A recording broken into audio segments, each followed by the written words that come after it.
Louco, essa noite te pedirão a tua alma. E o que tens preparado? Para quem será?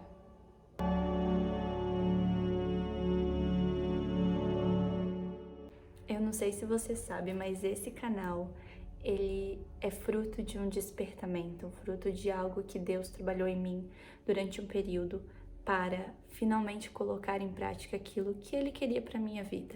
E eu tenho refletido muito sobre o despertamento em si nos últimos dias, principalmente depois de algumas pregações que eu assisti, mas tem sido um tema que a gente precisa levantar, que a gente precisa falar no meio cristão. E recentemente eu assisti uma pregação do Luciano Subirá e ele estava trazendo um pouco sobre que nós somos aquilo que a gente vê, ou seja, aquilo que a gente vê define a forma com que a gente é.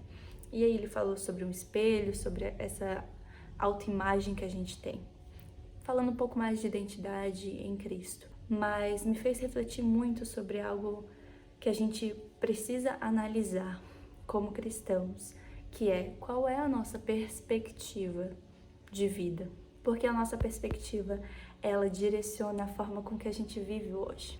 E a gente tem muito forte na nossa cultura uma questão, um direcionamento de viver o aqui e agora. Isso está muito forte presente agora, né? A gente tem falado muito sobre isso, de viver o presente, de estar aqui, de vivenciar o agora, o momento. E isso tem um lado positivo. Eu acho lindo quando a gente fala de estar presente, a gente fala de conexão com as pessoas, a gente fala de viver aquele momento e estando conectado ali e não pensando em coisas do futuro e não pensando em coisas que ainda virão e acontecerão, mas vivendo aquele momento com aquelas pessoas. Só que a gente precisa ter cuidado quando isso se torna um viver agora como se não tivesse outra oportunidade, ou melhor, como se tivéssemos que fazer aquilo porque é a nossa última chance.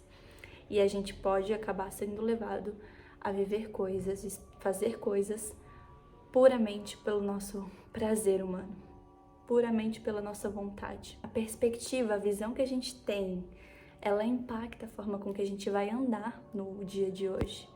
E no vídeo do Luciano Subirá, ele fala um pouco sobre um exemplo de doces, uma mesa de doces. Que se a gente tem uma visão do hoje, que a gente só pode comer aquela mesa de doce hoje, talvez a gente fique muito exacerbado e pense, nossa, eu preciso comer tudo agora, aproveitar ao máximo essa mesa de doce porque hoje é o último dia. E a gente talvez nem pense nas consequências. Mas se a gente tem uma perspectiva de 6 meses, de um ano, talvez a gente pense, nossa, daqui a 6 meses, se eu comer toda essa mesa de doce, talvez o meu corpo não esteja tão do jeito que eu quero, talvez a minha saúde não esteja do jeito que eu quero. Já muda a perspectiva. E se a gente tem uma perspectiva de eternidade, talvez a gente pare e pense, se eu comer tudo isso agora, talvez esteja exercendo gula, eu talvez não esteja pensando nos meus irmãos, nas pessoas que também gostariam de estar desfrutando dessa mesa. E aí a perspectiva já muda totalmente. Então eu fico pensando que viver aqui o agora, beleza, mas qual é a perspectiva que a gente está levando para esse aqui e agora? Nós podemos sim viver o agora com os olhos fixos na eternidade. Quando a gente tem essa perspectiva de que o que a gente faz hoje impacta nessa eternidade. E é aqui que eu penso o despertamento. A importância de a gente estar despertado para a eternidade, para o olhar da eternidade. Porque o que acontece, muita gente confunde o despertamento com, nossa, agora eu tenho que fazer tudo para Deus e eu tenho que entregar minha vida no sentido de ministério e largar tudo que eu tô fazendo agora, e largar estudos e largar profissão, e viver uma vida de compromisso total, em que eu vou pregar, eu vou louvar, eu vou fazer algo, eu vou para um seminário, e eu acho lindo, acho riquíssimo e sinto que Deus chama pessoas para esse compromisso, sim, mas existe um compromisso que é um compromisso diário. Existe um compromisso que qualquer jovem, que qualquer cristão, falo especificamente para jovens porque eu sinto e passei por essa etapa de estudar, de trabalhar, de depois casar, e tudo isso vai consumindo o seu tempo. E exige um compromisso aí.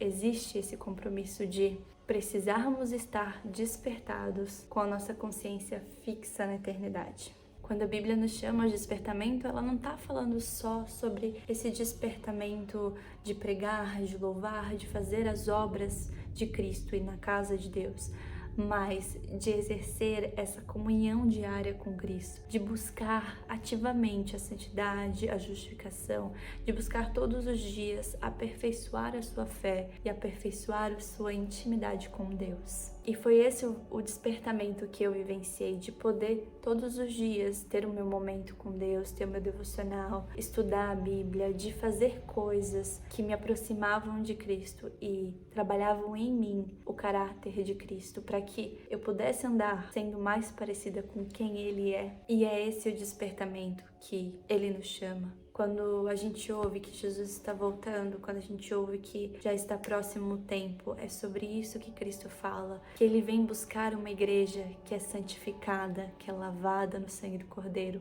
uma igreja que não se corrompeu, que não se desviou, que não adora ídolos, que não está corrompida com o pecado. E é esse o compromisso diário que Deus diz: desperta, acorda, entenda. E sim, talvez Deus nos use como voz, como pregação, como louvor, mas não é esse o propósito principal do despertamento. O propósito principal é nos levar a Cristo.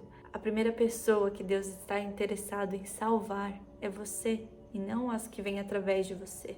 E durante algum tempo, talvez eu até pensei que fosse egoísta da minha parte, eu focada em mim, focada na minha vida com Deus e pouco focada no meu ministério, nas coisas que Deus faria através de mim, nas pessoas que Ele tocaria através de mim. Mas eu entendi que primeiro Ele precisa trabalhar em mim, primeiro Ele precisa do secreto, primeiro a gente precisa desse devocional e dessa presença com Ele. E depois disso é que vem todo o resto, é que a gente começa a pregar o Evangelho, que a gente começa a fazer as coisas para Cristo. Então, primeiro a gente precisa desse contato com Cristo, dessa intimidade. E através disso é que Ele trabalhará coisas em nós e poderá nos usar para alcançar vidas. Por isso, desperta, ó tu que dormes, para esse compromisso com Cristo. Eu espero que esse vídeo tenha falado com você de alguma forma, assim como despertou em mim algo novo, que Deus desperte em você algo novo. E se você gostou, se você curtiu, compartilhe com alguém que você ama, que precisa ouvir algo sobre isso. E eu te espero no próximo vídeo.